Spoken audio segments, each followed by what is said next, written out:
So this was the background theory. Let me explain this once again. In planar method, we have four nearest cell method.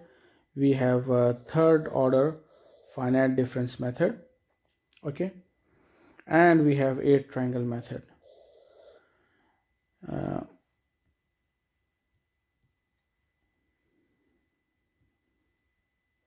Four nearest method is the simplest one. It gives you smooth slopes.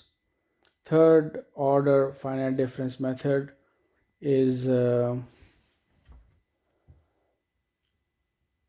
giving you much more better result. And let me give you the applicability of this, that it is good for,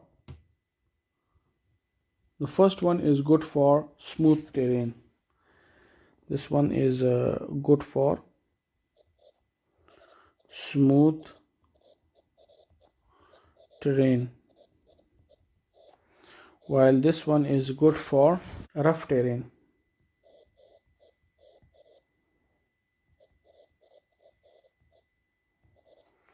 In which you have a very steep difference when you have very steep slopes. So if you have very steep slopes, in that this method perform well, okay. The first method is and the third method is also 8 triangle method.